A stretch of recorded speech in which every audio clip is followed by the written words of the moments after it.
জুলাই সনদের খসড়া পৌঁছে দেওয়া হয়েছে দলগুলোর কাছে, জানালেন ডক্টর আলী রিয়াজ। তত্ত্বাবধায়ক সরকার সহ বেশ কিছু গুরুত্বপূর্ণ বিষয়ে ঐক্যবদ্ধ। ত্রয়োদশ সংশোধনীতে রাষ্ট্রপতির যে অবস্থান, তাকে দায়িত্ব দেওয়ার যে সুযোগটা থাকে সেটা তারা রাখতে চাচ্ছেন না। অন্যদিকে কম বেশি প্রায় সকল রাজনৈতিক দলই এই ব্যাপারে একমত যে জুডিশিয়ারিকে, বিচার বিভাগকে যতটা সম্ভব সংশ্লিষ্ট না করা। আগস্টের শুরুতে জুলাই সনদ প্রণয়নে আশাবাদী দলগুলো। উচ্চকক্ষে পিআর পদ্ধতি সহ কয়েকটি আলোচিত বিষয় থাকছে নোট অব ডিসেন্ট। 24-এর আজকের দিনে সারা দেশে কঠোর কারফিউ জারি। বন্দুকের নল মারিয়ে রাজপথে শিক্ষার্থীরা। শেখ হাসিনাকে হত্যার দায় স্বীকার করে প্রকাশ্যে ক্ষমা চাওয়ার দাবি। কাদের ভাই যেভাবে হলো গিয়ে 9 দফাটা দিয়েছিল, সে হলো গিয়ে তার বাড়ি থেকে অলমোস্ট 1 কিলো দূরে যাইতো, দূরে গিয়ে একটা টেক্সট করতো, একটা দফা লিখে পাঠিয়ে দিত, তারপরের ভিতরে আবার ফোন বন্ধ করতো, ফোন বন্ধ করে আসতো, তারপর আবার 1 ঘন্টা 2 ঘন্টা 3 ঘন্টা পরে আবার যাইতো। 9 দফাটা আসলে খুব কঠিনভাবে লেখা হয়েছে। বাড়তি শুল্ক কমাতে যুক্তরাষ্ট্রের 110টি পণ্যের আমদানি শুল্ক প্রত্যাহার করেছে সরকার। বহুপাক্ষিক বাণিজ্যের সুযোগ অবারিত রাখার তাগিদ বিশ্লেষকদের।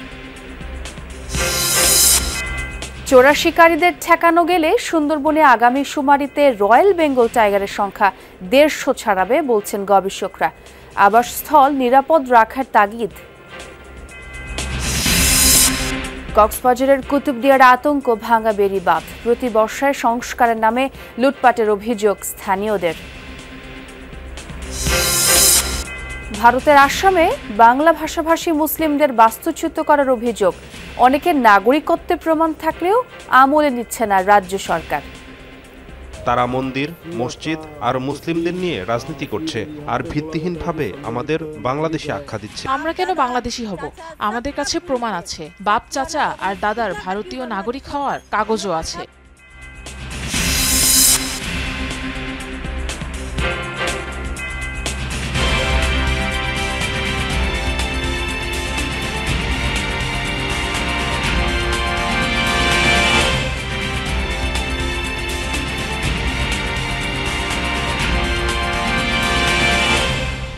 আমন্ত্রণ যমুনা নিউজে, আপনাদের সঙ্গে আছি আমি ছোয়া খন্দকার। আর এতক্ষণ শিরোনাম দেখছিলেন। 7টি অঙ্গীকারনামা সংযুক্ত করে জুলাই জাতীয় সনদ 2025-এর খসড়া পৌঁছে দেওয়া হয়েছে সকল রাজনৈতিক দলের কাছে। রাজধানীর ফরেন সার্ভিস একাডেমিতে দিনভর রাজনৈতিক দলগুলোর সাথে আলোচনা করে জাতীয় ঐকমত্য কমিশন তত্ত্বাবধায়ক সরকার প্রতিষ্ঠা নিয়ে একমত হলেও প্রধান উপদেষ্টা নিয়োগের প্রক্রিয়া নিয়ে আছে ভিন্ন মত। দুদক সহ পিএসসি নিয়োগ প্রক্রিয়াকে সাংবিধানিক করার ব্যাপারে দ্বিমত থাকায় সিদ্ধান্ত আসতে পারেনি কমিশন। জাতীয় ঐকমত্য কমিশনের বৈঠক শেষে সংবাদ সম্মেলনে কথা বলেন কমিশন প্রধান আলী রিয়াজ। জানান, সকল রাজনৈতিক দলকে জুলাই জাতীয় সনদ 2025-এর খসড়া প্রদান করা হয়েছে। খসড়ায় সংযুক্ত করা হয়েছে 7টি অঙ্গীকারনামা। সনদের যে খসড়া টেক্সটটা রাজনৈতিক দলগুলোকে দিয়েছি, আমরা তাদেরকে অনুরোধ করেছি যে 30শে জুলাই বুধবার দুপুর 12টার মধ্যে তাদের যদি কোনো সুপারিশ থাকে, পরামর্শ থাকে, পরিবর্তনের কথা তারা বলতে চান, সেগুলো আমাদেরকে জানানোর জন্য। সরকারি প্রতিষ্ঠানে নিয়োগে রাজনৈতিক প্রভাব কমাতে নিয়োগ কাঠামোর পরিবর্তন চায় দলগুলো। এক ব্যক্তির হাতে নিয়োগের সকল ক্ষমতা না রেখে নিয়োগ কমিটি গঠন ও সংবিধানে অন্তর্ভুক্তির দাবি জানান নেতারা। প্রস্তাবটার বিষয়ে ব্যাপক সংখ্যাগরিষ্ঠ দলের প্রতিনিধিরা সংবিধানের 137 অনুচ্ছেদ সংশোধনের পক্ষে মত দিয়েছেন। অন্যদিকে বিএনপি সহ কয়েকটি দল সংবিধানে নিয়োগ বিধান যুক্ত না করে আইনের মাধ্যমে কমিটি গঠনের পক্ষে অবস্থান ব্যক্ত করেছেন। পিএসসি, দুদক, মহা হিসাব নিরীক্ষক ও নিয়ন্ত্রক এবং ন্যায়পাল, এই চারটি সাংবিধানিক প্রতিষ্ঠানকে সংবিধানে অন্তর্ভুক্ত করার বিষয়ে 95% রাজনৈতিক দল ঐক্যমত্য পোষণ করেছে। সরকারি কর্মকর্তা কর্মচারী নিয়োগ দিবেন যারা দেশের আনুগত্য করবে, কোনো দলের আনুগত্য করবে না। দলীয় বিবেচনা, সাংগঠনিক বিবেচনায় সবচেয়ে গুরুত্বপূর্ণ রাষ্ট্রীয় যে নিয়োগ যে কমিশন, তাকে পুরোপুরি অনেকটা একটা দলীয় প্রতিষ্ঠানে পর্যবেসিত করা হয়েছিল। রাষ্ট্রপতি প্রধানমন্ত্রীর পরামর্শ করবেন, এই কথাটার পরিবর্তে একটা সিলেকশন কমিটি গঠিত হলো, সেই সিলেকশন কমিটির কথাটা সংবিধানে উল্লেখ থাকবে এটা খুব বড় ধরনের সাংবিধানের মধ্যে পরিবর্তন নয়। দুর্নীতিমুক্ত দেশ গড়তে সকল রাজনৈতিক দল একমত হলেও দুদককে সাংবিধানিক প্রতিষ্ঠানে রূপান্তরিত করার ব্যাপারে ঐক্যমতে পৌঁছায়নি রাজনৈতিক দলগুলো। যারা পিএসসিকে সংবিধানের ভিতরে অন্তর্ভুক্ত করতে চাননি, ঠিক exactly same number of people, same group, তারাও দুদককে সংবিধানের অন্তর্ভুক্ত করার বিপরীতে কাজ করেছেন। অভিজ্ঞতা হচ্ছে দুদক বিরোধী দলকে দমন করবার জন্য এবং তাদের রাজনৈতিক প্রতিপক্ষকে দমন করবার জন্য আমরা দেখছি দুদক তারা কিভাবে কাজ করে। তত্ত্বাবধায়ক সরকারের অধীনে নির্বাচনের ব্যাপারে একমত সকল রাজনৈতিক দল, তবে সদস্য নির্বাচনের ব্যাপারে বিভিন্ন মতামত দেয় দলগুলো। ত্রয়োদশ সংশোধনীতে রাষ্ট্রপতির যে অবস্থান, তাকে দায়িত্ব দেওয়ার যে সুযোগটা থাকে সেটা তারা রাখতে চাচ্ছেন না। অন্যদিকে কম বেশি প্রায় সকল রাজনৈতিক দলই এই ব্যাপারে একমত যে জুডিশিয়ারিকে, বিচার বিভাগকে যতটা সম্ভব সংশ্লিষ্ট না করা। যদি 4 জন হয় তাহলে 4-1, 5 জন হলে 4-1, আর যদি আপার হাউস 7 জন হয় তাহলে 2-5, এভাবেই একটা সলিউশন আমরা বলেছি। এই কেয়ারটেকার পদ্ধতি নিয়ে বিএনপি এবং জামাতের পক্ষ থেকে বারংবার নিত্য নতুন প্রপোজাল কমিশনের বৈঠকে হাজির করা হয়েছে। যদি র্যাঙ্ক ওয়াইজের সমাধান না হয় তাহলে প্রেসিডেন্টকে বাদ দিয়া 13 অ্যামেন্ডমেন্টে যাইতে পারে। জাতীয় ঐকমত্য কমিশনের বৈঠক থেকে কিছু সময়ের জন্য ওয়াকআউট করেছে, দেশে যাতে আর কখনো স্বৈরতন্ত্রের উদ্ভব না হয়, ফ্যাসিবাদের উৎপত্তি না হয়, সেই লক্ষ্যে ঐকমত্য প্রতিষ্ঠার চেষ্টা চলছে। তার মধ্যে আমরা সর্বোচ্চ সহযোগিতা করে যাচ্ছি। আগামী বৈঠকে বেশ কিছু সিদ্ধান্তে পৌঁছাতে পারবে রাজনৈতিক দলগুলো, এমনটাই প্রত্যাশা জাতীয় ঐকমত্য কমিশনের। শওকত মঞ্জুর শান্ত, যমুনা নিউজ, ঢাকা। জুলাই জাতীয় সনদ গৃহীত হওয়ার পরবর্তী 2 বছরের মধ্যে এর বাস্তবায়নের কথা বলা হয়েছে সনদের খসড়ায়। রাজনৈতিক দলগুলোর ঐক্যমত্যের মাধ্যমে এই সনদ বাস্তবায়ন করা হবে বলেও জানানো হয়। সনদের খসড়ায় 7টি অঙ্গীকারনামার কথা উল্লেখ করা হয়েছে। গেল প্রায় 15 বছর আওয়ামী লীগের দুঃশাসনও তুলে ধরা হয়েছে জুলাই জাতীয় সনদের খসড়ায়।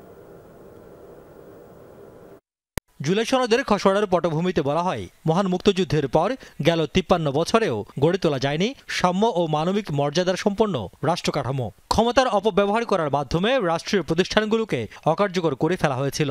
বলা হয়, গেল 1.5 দশক আওয়ামী লীগ সরকার জনস্বার্থের বিরুদ্ধে ক্ষমতাকে কুক্ষিগত করে বিচার, নির্বাচন সহ প্রায় সবগুলো প্রতিষ্ঠানকে দলীয়করণ করেছে। রাজনৈতিক প্রতিপক্ষ ও সমালোচকদের মানবাধিকার হরণ, গুম খুনের মাধ্যমে বিভীষিকাময় ত্রাসের রাজত্ব কায়েম করা হয়েছিল এ সময়ে। খসড়ায় জানানো হয়, সার্বিক সংস্কারের লক্ষ্যে বিভিন্ন সেক্টরে 166টি সুপারিশ স্প্রেডশিট আকারে 38টি রাজনৈতিক দলের কাছে পাঠানো হয়েছে। রাজনৈতিক দলগুলোর সঙ্গে দফায় দফায় আলোচনার পর জুলাই জাতীয় সনদ তৈরি করা হয়েছে বলে জানানো হয়। এতে 7টি অঙ্গীকারনামা লিপিবদ্ধ করা হয়েছে, যার মধ্যে আছে ঐকমত্যের ভিত্তিতে জুলাই জাতীয় সনদ 2025-এর পূর্ণ বাস্তবায়ন নিশ্চিত করা, বিভিন্ন সেক্টর নিয়ে যেসব সুপারিশ বা প্রস্তাব দেওয়া হয়েছে তার পরিমার্জন, সংযোজন, বিয়োজনের প্রতিশ্রুতি এবং জাতীয় নির্বাচনের মাধ্যমে গঠিত সরকারের 2 বছরের মধ্যে এসব সম্পূর্ণ করার প্রতিশ্রুতি। সনদ গৃহীত হওয়ার পর লিপিবদ্ধ সুপারিশ বা প্রস্তাব পরবর্তী 2 বছরের মধ্যে বাস্তবায়নের অঙ্গীকারের কথা বলা হয়েছে সনদের খসড়ায়। রিয়াজ রায়হান, যমুনা নিউজ, ঢাকা। শিগগিরই জুলাই সনদ প্রণয়নে আশাবাদী রাজনৈতিক দলগুলো। যেসব বিষয় ঐক্যমত্য হবে না কিংবা কোনো দলের আপত্তি থাকবে তাতে নোট অফ ডিসেন্ট উল্লেখ থাকবে বলে জানিয়েছেন বিএনপি সহ কয়েকটি দলের নেতারা। এতে করে নির্বাচনের পর যে দল সরকার গঠন করবে তারা নিজেদের অবস্থান অনুযায়ী ব্যবস্থা নিতে পারবে। সাইফুদ্দিন রবিনের রিপোর্ট। চলতি মাসেই রাজনৈতিক দলগুলোর সঙ্গে আলোচনা শেষ করার কথা জানিয়েছে জাতীয় ঐকমত্য কমিশন। আমাদের কোনো না কোনোভাবে সিদ্ধান্তের জায়গায় যেতে হবে। কয়েকটি গুরুত্বপূর্ণ বিষয়ে শেষ দিকের আলোচনায় ব্যস্ত রাজনৈতিক দলগুলো। বিলম্ব হলেও আলোচনা চলতি মাসেই শেষ করে দ্রুত জুলাই সনদ তৈরির বিষয়ে আশাবাদী তারা। যে কয়েকটি বিষয়ে জাতীয় ঐকমত্য কমিশন খুব সিরিয়াসলি প্রেস করছে, চাপ দিচ্ছে যাতে সবাই এক জায়গায় আসে। কিন্তু যেখানে প্রায় 90% বা সমস্ত প্রস্তাব ইস্যুতে কোনো না কোনোভাবে আলাপ আলোচনার মধ্য দিয়ে একটা ঐকমত্য প্রতিষ্ঠা হয়েছে, সেখানে 2-3টা বিষয়ে আমরা নোট অফ ডিসেন্ট দিয়েও ঐকমত্য হয়েছি। নিজেদের দলীয় বিষয়গুলোকে বেশি প্রাধান্য দিয়ে একটা মতকে স্থির করে ধরে রাখি, তখন সেই জায়গায় কিন্তু কাছাকাছি আসা বা ঐক্যমত মশাটা অনেক সময় কষ্ট হয়ে যায়, দুরূহ হয়ে যাচ্ছে অনেকের। যে প্রশ্ন আমরা সমাধান করতে পারলাম না, সেটা ভবিষ্যৎ কী হবে, সেটা একটা আলোচনার মধ্যে থাকবে, এক ধরনের ওপেন এন্ডেড ডিসকাশন হিসেবে থাকবে। রাজনৈতিক দলগুলো তাদের ইলেকশন ম্যানিফেস্টোতে আনবেন। সাম্য, মানবিক মর্যাদা ও সামাজিক ন্যায় বিচারের সঙ্গে রাষ্ট্রের মূলনীতিতে গণতন্ত্র, ধর্মীয় স্বাধীনতা ও সম্প্রীতি যুক্ত করা নিয়ে চলছে বিতর্ক।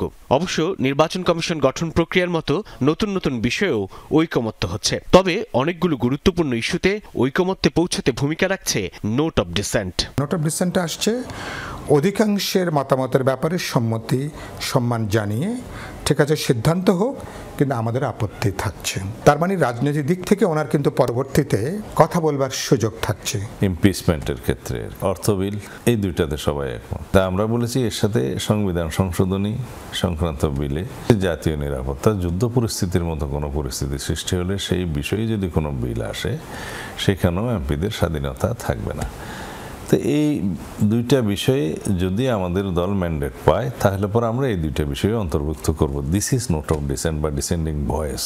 প্রধানমন্ত্রীর ক্ষমতা ও দলীয় পদে থাকার মতো বিষয়েও নোট অব ডিসেন্ট দিয়েছে বিএনপি সহ কয়েকটি দল ও জোট। উচ্চকক্ষে সংখ্যানুপাতিক হারে নির্বাচনের মতো আলোচিত বিষয়েও থাকতে পারে নোট অব ডিসেন্ট। 2-3টে বিষয়ে আমরা নোট অব ডিসেন্ট দিয়ে একমত হয়েছি। তো এইরকম হয়তো অন্যান্য 2-4টা বিষয়ে যেখানে এখনো ঐকমত্য আসা যায়নি, সে জায়গায় আশা করি যে কোনো প্রক্রিয়ায় আইদার নোট অফ ডিসেন্ট দিয়ে হোক, যেভাবে হোক ক্ষমতা আসা যাবে। কেউ যদি একমত হতে না পারে তাহলে ডিসেন্ট দিতে পারে। নোট অফ ডিসেন্ট দিলে তো তার দ্বিমতটা প্রকাশ হলে সেটা রেকর্ড হচ্ছে। তা আমরা এটার সাথে একমত হয়েছি। ঐকমত্যে পৌঁছানোর বিষয়গুলোর পাশাপাশি মতৈক্য না হওয়া বিষয়গুলো এবং দলীয় অবস্থানও জুলাই সনদে উল্লেখ রাখার দাবি জানিয়েছে রাজনৈতিক দলগুলো। কোন কোন দলের কি অবস্থান ছিল, এটাও সম্মত জুলাই সনদে উল্লেখ থাকা দরকার, কারণ রাজনৈতিক কোনো বিষয় তো গোপন কোনো বিষয় না। সাইফুদ্দিন রবিন, যমুনা নিউজ, ঢাকা। 2024 সালের 29 জুলাই সারা দেশে তখন কঠোর কারফিউ। তবে শেখ হাসিনার গড়া রাষ্ট্রীয় বাহিনীর বন্দুকের নলকে মারিয়ে ফের রাজপথে নামে শিক্ষার্থীরা। লক্ষ্য একটাই, আমার ভাই মরল কেন, জবাব চাই। সুমাইয়া ঐশীর রিপোর্টে দেখব 24-এর 29 জুলাই। সার্বিক স্বার্থে আমরা এই মুহূর্তে থেকে আমাদের কর্মসূচি প্রত্যাহার করছি। তবে কি এবার থেমে যাবে আন্দোলন? অন্তত ক্ষমতাসীন সরকার ভেবেছিল তেমনটাই, কিন্তু বাস্তবতা ভিন্ন।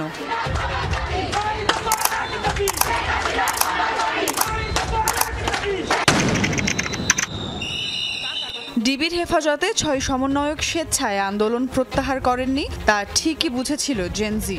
তাই 28 তারিখ রাতেই বাইরে থাকা সমন্বয়করা এই প্রত্যাহারের ঘোষণাকেই প্রত্যাখ্যান করে নতুন কর্মসূচি দেয়। পরদিন সারা দেশে বিক্ষোভ ও প্রতিবাদ সমাবেশের ডাক দেন তারা।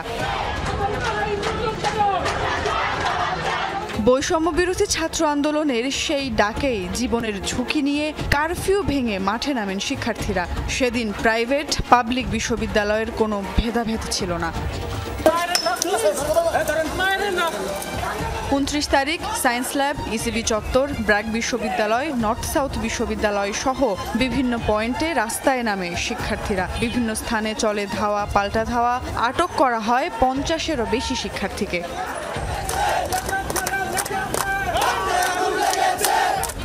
ঢাকার পাশাপাশি চট্টগ্রাম, নারায়ণগঞ্জ, সিলেট, নোয়াখালী, রাজশাহী, বরিশাল সহ দেশের বিভিন্ন প্রান্তে রাজপথে নামে শিক্ষার্থী আর সাধারণ মানুষ। কারফিউ, গ্রেফতার, গুলি বা হত্যা, কোনো ভয় দেখিয়েই আর দমিয়ে রাখা যায়নি তাদের। শিক্ষার্থীদের সঙ্গে যোগ দেন শিক্ষকরাও। এক হয়ে সমাবেশ করেন পাবলিক প্রাইভেট বিশ্ববিদ্যালয়ের শিক্ষকরা। সম্পদ নষ্ট হচ্ছে। সম্পদ কি? সম্পদ হলো মানুষ।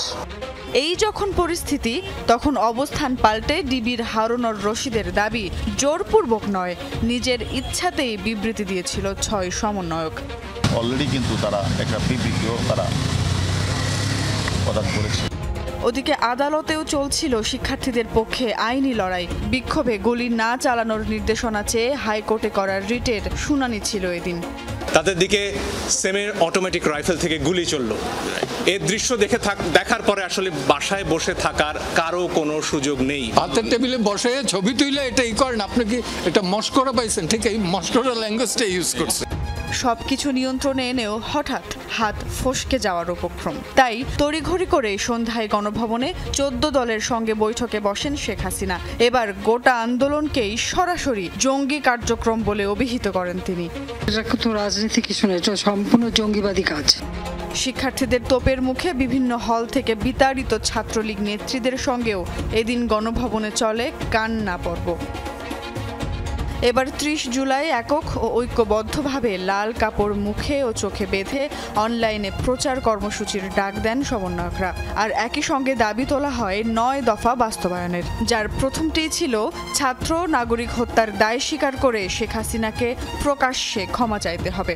সমন্বয়করা বলছেন ওই 9 দফার মধ্যেই ছিল 1 দফা। কাদের ভাই যেভাবে হলো গিয়ে 9 দফাটা দিয়েছিল, সে হলো গিয়ে তার বাড়ি থেকে অলমোস্ট 1 কিলো দূরে যাইতো, দূরে গিয়ে একটা টেক্সট করতো, একটা দফা লিখে পাঠিয়ে দিত, তারপরের ভিতরে আবার ফোন বন্ধ করতো, ফোন বন্ধ করে আসতো, তারপরে আবার 1 ঘন্টা 2 ঘন্টা 3 ঘন্টা পরে আবার যাইতো। 9 দফাটা আসলে খুব কঠিনভাবে লেখা হয়েছে। সুমাইয়া ঐশী, যমুনা নিউজ, ঢাকা। যুক্তরাষ্ট্রের বাড়তি শুল্ক কমাতে মরিয়া সরকার।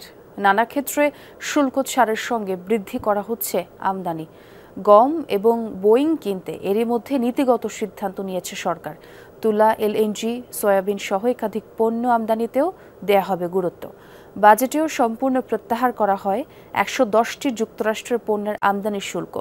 দুই দেশের বাণিজ্য ভারসাম্য কমাতেই মূলত এই উদ্যোগ। তবে বিশ্লেষকরা বলছেন একক দেশ নির্ভরতা বহুপাক্ষিক বাণিজ্যের সংকট তৈরি করতে পারে।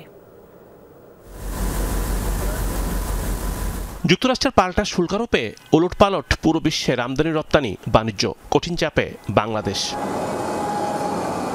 বাংলাদেশি পণ্যের বড় গন্তব্য যেহেতু যুক্তরাষ্ট্র, তাই শুল্ক ইস্যুতে চলছে দেন দরবার।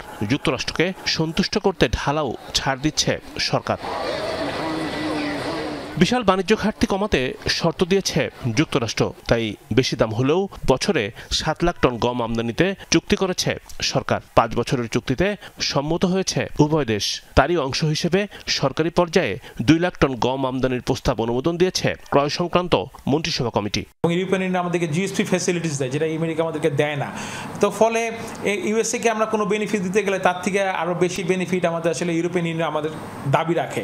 তো সেই জায়গা থেকে আমাদের সার্বিক দেশের অর্থনীতির কথা চিন্তা করে আমাদের কিছুটা তো বাইন্ডিং আছে যে আমরা কতটুকু পরিমাণ ছাড় দিতে পারবো।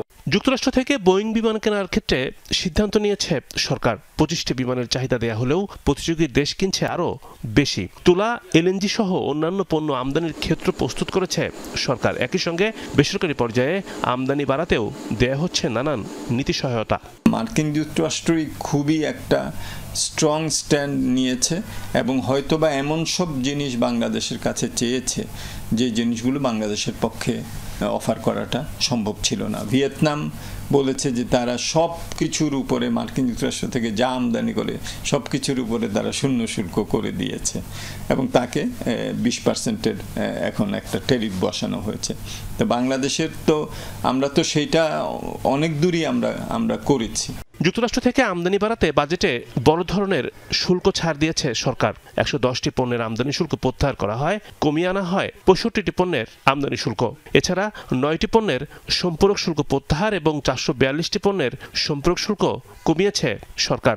অবাধে যুক্তরাষ্ট্রের পণ্য বাংলাদেশে আমদানির দ্বার উন্মুক্ত করা হয়। কটনের ক্ষেত্রে যে শুল্ক সুবিধা দেওয়া আছে, ডিউটি ফ্রি ইম্পোর্ট,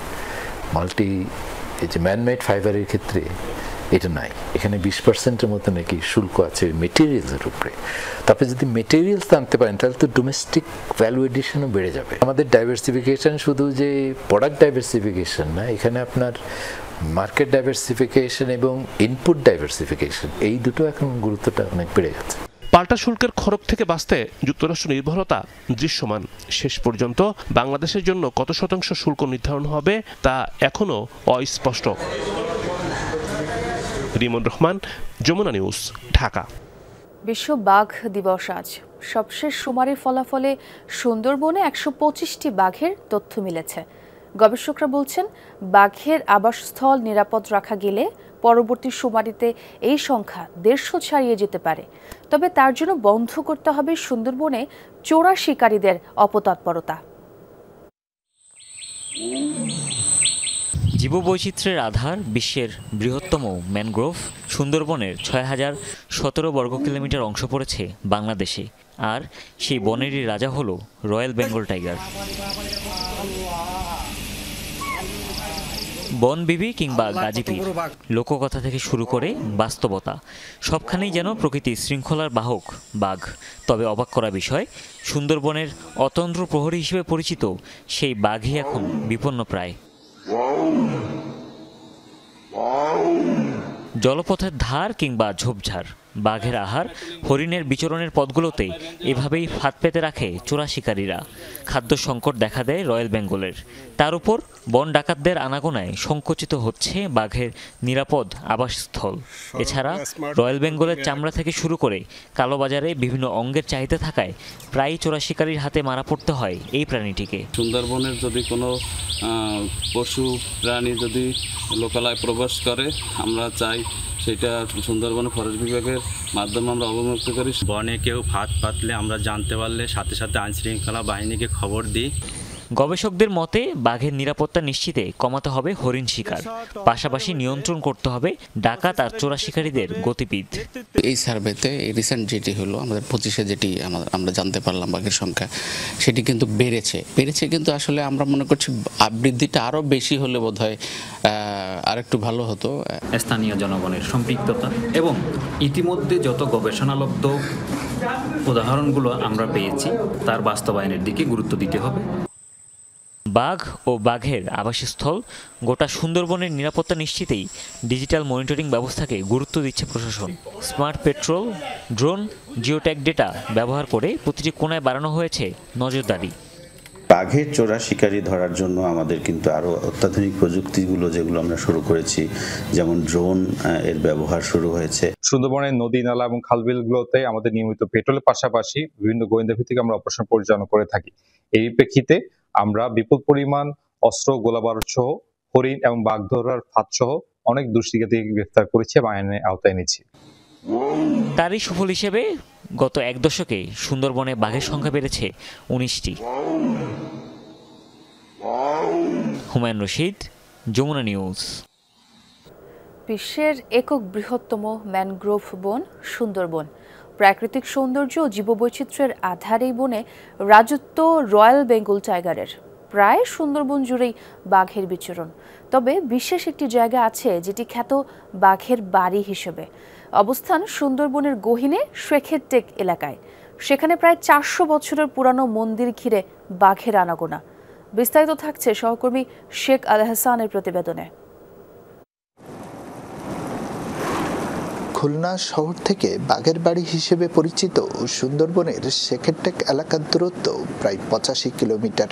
দাকপ উপজেলার মোজামনগর খেয়াঘাট পর্যন্ত সড়ক পথ। সেখান থেকে শিবসা নদী ধরে নৌযানে সোজা দক্ষিণ দিকে শেখেরটেক। এটি দাকপের মোজামনগর খেয়াঘাট। এই নদীটি চলে গেছে সুন্দরবনের মধ্যে, গিয়ে মিশেছে বঙ্গোপসাগরে। আমরা এই নদী ধরেই যাব বাঘের বাড়ি শেখেরটেক। বন বিভাগের অনুমতি নিয়ে বেলা 11:30টার দিকে নৌযানে আমরা রওনা হই বাঘের বাড়ির উদ্দেশ্যে। সাথে রয়েছেন বাঘ গণনায় প্রত্যক্ষভাবে কাজ করায় অভিজ্ঞ একজন। নিরাপত্তার জন্য আছেন বনরক্ষীরাও। সুন্দরবনের শেখেরটেকে পৌঁছাতেই নেমে আসে সন্ধ্যা। বন বিভাগের এক কর্মী জানালেন তার বাঘ দেখার অভিজ্ঞতার কথা। 3টা বাঘ, একটা বাচ্চা, মেল, ফিমেল এবং বাচ্চা দেখা গেছে। এবং আপনারা যে এখানে যে হাইটে দেখতে পারবেন বাঘের ছাপ আছে, এখানে প্রতিনিয়ত বাঘ আছে। ওয়াচ টাওয়ারের যে ফুড ট্রেলের ওখানে আছে বাঘের ছাপ আছে। রাতে শেখেরটেক ইকোট্যুরিজম সেন্টারের ওয়াচ টাওয়ারে থাকার ইচ্ছা থাকলেও নিরাপত্তাজনিত কারণে মেলেনি অনুমতি। তাই ট্রলারে রাত কাটিয়ে পরদিন বেরিয়ে পড়লাম বাঘের বাড়ি ঘুরে দেখতে। চোখে পড়ল বাঘের পায়ের ছাপ আর গাছে নখের আঁচড়।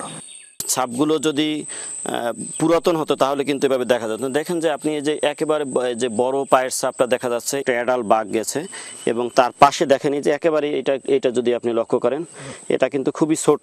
এখানে একটা অ্যাডাল্ট মা বাঘ গিয়েছে এবং তার সাথে ছোট বাচ্চা আছে। বাঘ যেই পরিবেশে থাকে, এই ধরনের পরিবেশ, বিশেষ করে টাইগার ফার্ম, তারপরে হেতাল, অনেক সময় তারপরে হচ্ছে গোলপাতা, যে এর ভিতরে খুব ভালো একটা পরিবেশ বাঘের। বাঘের বাড়িতে গিয়ে সরাসরি দেখা মেলেনি রয়্যাল বেঙ্গল টাইগারের, তবে সুন্দরবনের রাজা যে কিছুক্ষণ আগেও আশপাশে ছিল তার প্রমাণ মেলে সদ্য পড়া পায়ের ছাপ দেখে। এখান থেকে আমরা 9টার দিকে শেখেরটেক মন্দিরের কাছে গিয়েছিলাম, কিন্তু তখন আমরা এখানে কোনো বাঘের পায়ের ছাপ দেখতে পাইনি। এখন ঠিক 10টার সময় আমরা যখন এখান থেকে আবার ফিরে যাচ্ছি, তখন আপনাদের দেখাই এই যে বাঘ এই পাশ দিয়ে এসে ঠিক এইভাবে পার হয়ে এই পাশে গেছে। মানে জাস্ট 1 ঘন্টার ব্যবধানে আমাদের আশেপাশেই বাঘটা ছিল, এবং আমরা মনে করছি এখনো হয়তো বাঘটা আমাদের আশেপাশেই আছে। আমরা দেখা না পেলেও বন বিভাগের বসানো ক্যামেরায় নিয়মিত ধরা পড়ে রয়্যাল বেঙ্গল টাইগারের ঘোরাফেরার দৃশ্য। কখনো একা, আবার কখনো চলাচল করে দলবদ্ধভাবে। আমি আপনার গিয়েছিলাম আমাদের টহল কার্যক্রম পরিচালনার তদারকি করার জন্য। তখন আমি দেখেছি যে একটা বাঘ হরিণ শিকার করে সে খাচ্ছিল, এবং দূরত্ব আপনার বেশি ছিল না। সে আমাদের দেখে জাস্ট রাস্তাটা ক্রস করে এক পাশ থেকে আরেক পাশে আমরা চলে গিয়েছে। 2018 সালে বন বিভাগের জরিপ অনুযায়ী সুন্দরবনে বাঘের সংখ্যা ছিল 114টি, আর 2024 সালে প্রকাশিত জরিপে 125টি বাঘের অস্তিত্ব মেলার কথা বলা হয়েছে। শেখ আল এহসান, যমুনা নিউজ, খুলনা। কক্সবাজারের কুতুবদিয়ায় ভাঙা বেড়িবাঁধ যেন উপকূলবাসীর কাছে আতঙ্ক। কয়েক দফা বিলীন হয়েছে বসতঘর, সর্বশান্ত হয়েছে দ্বীপটির মানুষ। 3.5 দশকেও হয়নি টেকসই বেড়িবাঁধ। উল্টো প্রতি বর্ষায় সংস্কারের নামে লুটপাট হয়েছে বলে অভিযোগ ভুক্তভোগীদের।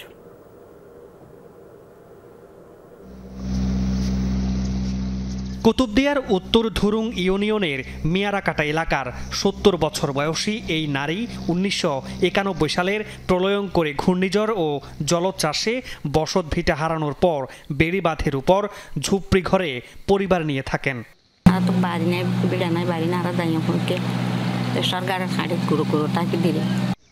বেড়িবাঁধ থেকে প্রায় 3 কিলোমিটার দূরে এসব ঘরবাড়ি গেল 60 বছরে 5 দফা ভেঙেছে। 97 এখানে উঠছি, এই উড়ি এখন জায়গা আর তো আর নেই। বেরিবান তাই বেরিবান রুলে থেকে হিসাব করতাম, বেরিবান না তাহলে আর যাই ফটে সাল ওই নাথি প্রচুর খুব কষ্ট, জোয়ার পানি বাড়িয়ে নামের আর নাই বাড়ি নেই, কিছু নেই। দ্বীপটির আলী আকবর ডেইল ইউনিয়ন, কৈয়ারবিল, উত্তর ও দক্ষিণ ধুরুং সহ 10টিরও বেশি পয়েন্টে আগে থেকেই ভাঙা ছিল বেড়িবাঁধ। জিও ব্যাগ দিয়ে বাঁধ রক্ষার চেষ্টা 1 বছরও টেকে না। বেশি ঝুঁকিপূর্ণ আনিসের ডেইল, তাবালের চর, সাইটপাড়া ও কাহারপাড়া। ভাঙা বেড়িবাঁধ দিয়ে প্রতিনিয়ত ঠুকছে জোয়ারের পানি। তাদের সামান্য কিছু ব্যাগ থাকবে, এটা জোয়ালে চলে যায়। জিও ব্যাগ দিয়ে জিও ব্যাগ ফাড়িদার গই ফাড়িয়ে গিয়ে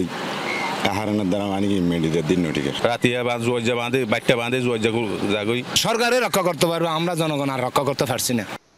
জনপ্রতিনিধিদের অভিযোগ, গত 1.5-2 দশকে প্রতি বর্ষা মৌসুমে বেড়িবাঁধ সংস্কারের নামে হয়েছে অনিয়ম, দুর্নীতি। কুতুবদিয়ার অফিসের পিয়ন থেকে আপনার মন্ত্রণালয় পর্যন্ত প্রত্যেকটা টেবিলে, প্রত্যেকটা পকেটে বাঘ চাই।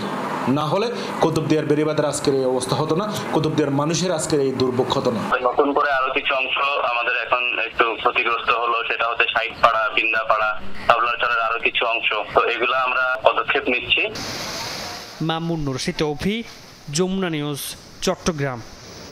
প্রায় 3 মাস আগে জোয়ারের পানিতে ভেঙে যায় উপকূল রক্ষা বাঁধ।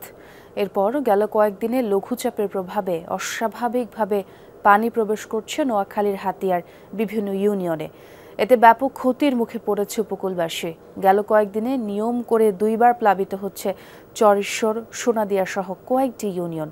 নোনা পানি প্রবেশে নষ্ট হচ্ছে ক্ষেতের ফসল ও মাছের ঘের। টেকসই বেড়িবাঁধ নির্মাণের দাবি স্থানীয়দের। নোয়াখালীর হাতিয়া উপজেলার হরণী ইউনিয়নের টাঙ্কিরঘাট এলাকায় মেঘনা নদীর দৃশ্য এটি। উপজেলার চরঈশ্বর, সোনাদিয়া, নলচিরা সহ কয়েকটি উপকূলীয় ইউনিয়ন রক্ষাবাঁধের বেশ কয়েকটি স্থানের ভাঙা অংশ দিয়ে অস্বাভাবিকভাবে ঢুকছে জোয়ারের পানি। এতে ক্ষতিগ্রস্ত বসতঘর, গবাদি পশু ও ফসলি জমি। এগুলা সব ডুবে গেছে, পানি এক বুক পরিমাণ মানুষের। আমাদের ওই ঘর বাড়িগুলা থাকার মাটিগুলা সম্পূর্ণ নর্মাল হয়ে যায় লবণ পানি উঠলে। এগুলার জন্য আমরা খুবই কষ্টতে আছি। অনেক পড়ালেখা করতে পারে না, অনেক ছাত্ররা মাদ্রাসাতে আসতে পারে না পানির কারণে। অনেকে দেখা যাচ্ছে ডুবি হয়ে যায়, হাঁকু টাকার ব্যবস্থা নাই। উপকূলবাসীর ভয়ের অন্যতম কারণ নোনা পানি। দীর্ঘমেয়াদী জলাবদ্ধতায় বিপন্ন হয়ে ওঠে তাদের জীবন জীবিকা। নদী তীর রক্ষা করতে টেকসই বেড়িবাঁধ নির্মাণের দাবি স্থানীয়দের।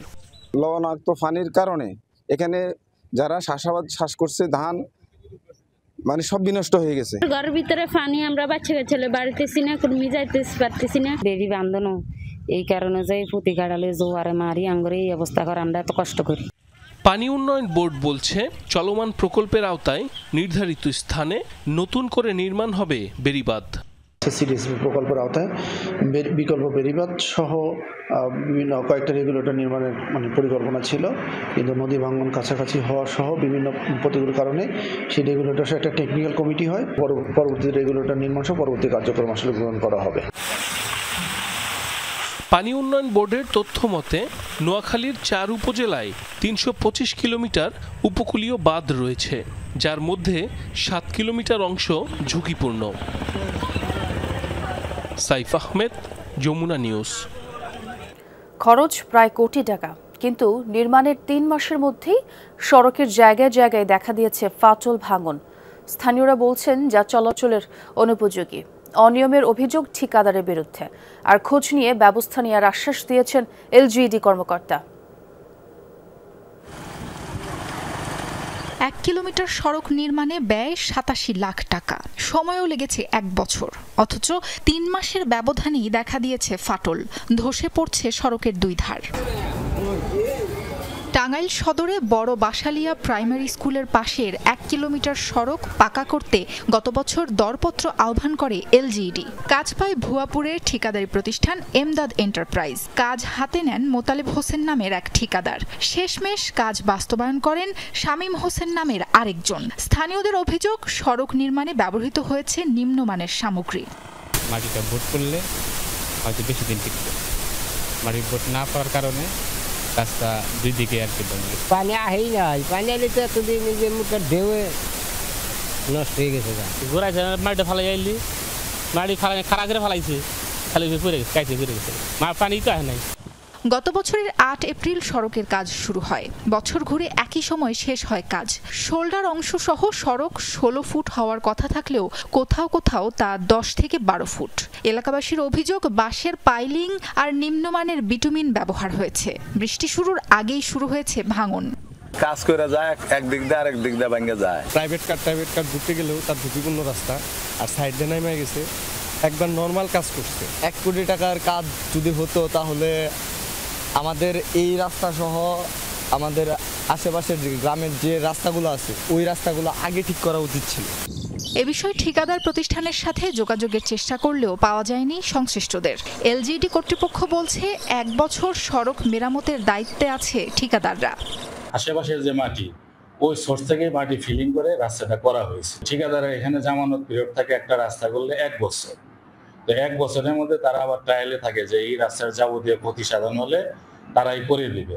কমপক্ষে 30,000 মানুষের যাতায়াত সড়কটিতে। চলাচলকারীদের অভিযোগ কর্তৃপক্ষের গাফিলতির কারণেই দুর্ভোগ পোহাতে হচ্ছে। সাবরিনা লিজা, যমুনা নিউজ। ভারতের আসামে বাংলা ভাষাভাষী মুসলিমদের বাস্তুচ্যুত করছে বিজেপি শাসিত সরকার।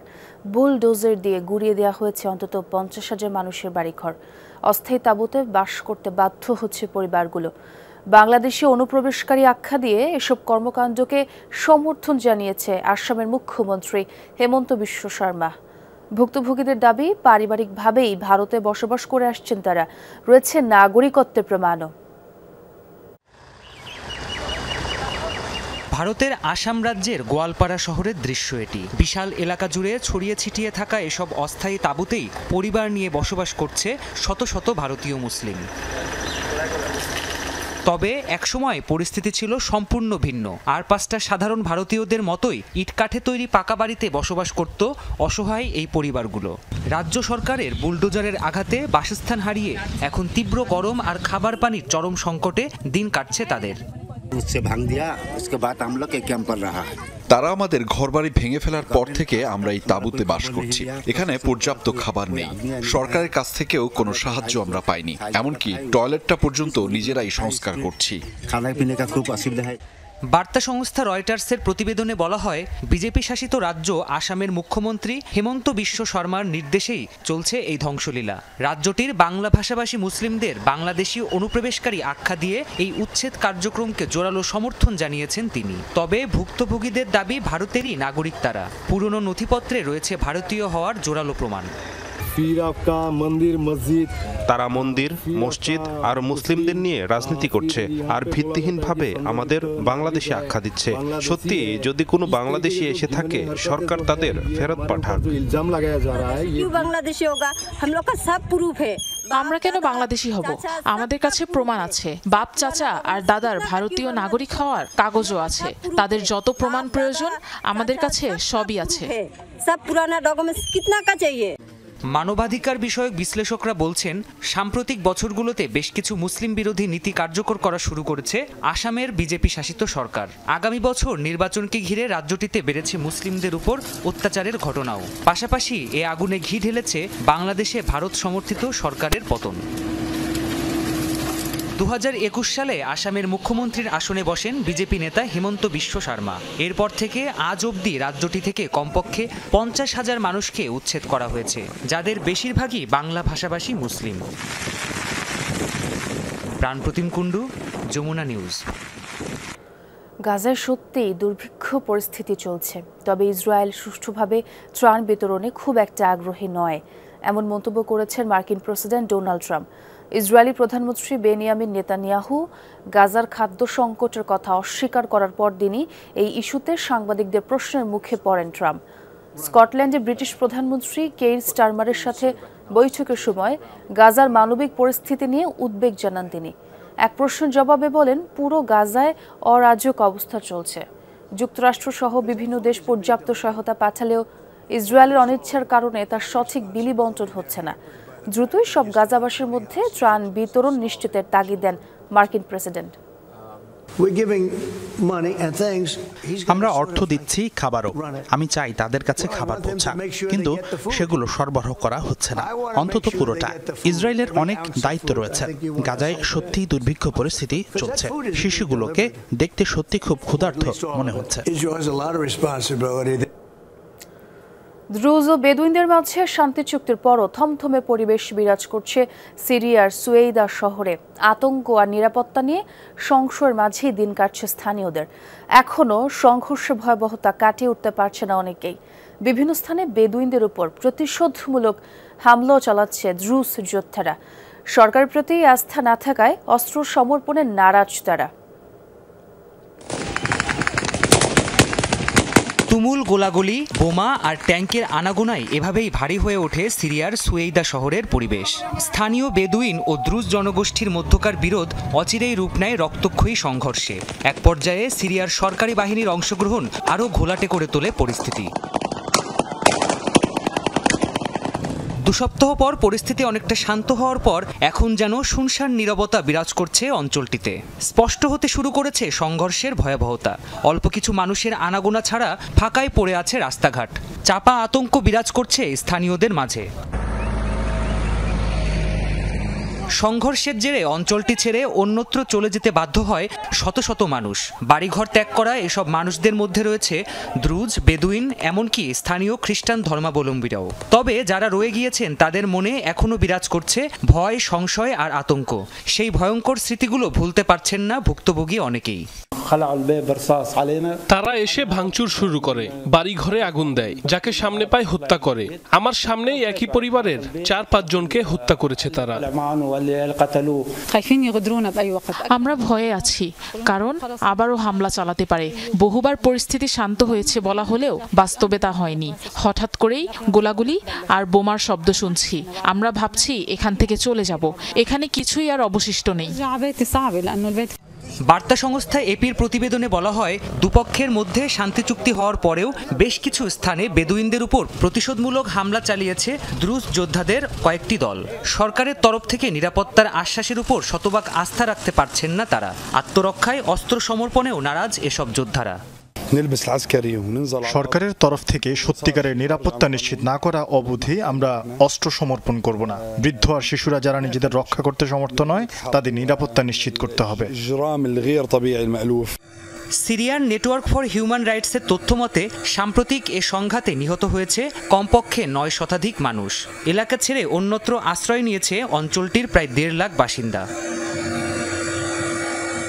প্রাণপ্রতিম কুণ্ডু, যমুনা নিউজ। গাজীপুরের শ্রীপুরে একটি কারখানায় ডাকাতির সময় দলের 6 জনকে আটক করেছে পুলিশ। স্থানীয়রা জানায়, সোমবার রাতে বর্মি ইউনিয়নের পিপিএস নামক পাইপ কারখানায় 9 থেকে 10 জনের একটি দল ডাকাতি করতে আসে। এর মধ্যে 6 জন কারখানার গেট টপকে ভেতরে প্রবেশ করে। এ সময় তারা নিরাপত্তা প্রহরীকে হাত পা বেঁধে বেধড়ক পেটায়। শব্দ পেয়ে 3 তলা থেকে ডাকাতদের দেখতে পান কারখানার দায়িত্বপ্রাপ্ত কর্মকর্তা। পরে তিনি খবর দিলে পুলিশ এসে ধাওয়া দিয়ে 6 ডাকাতকে আটক করে। এই ঘটনায় মামলার প্রস্তুতি চলছে।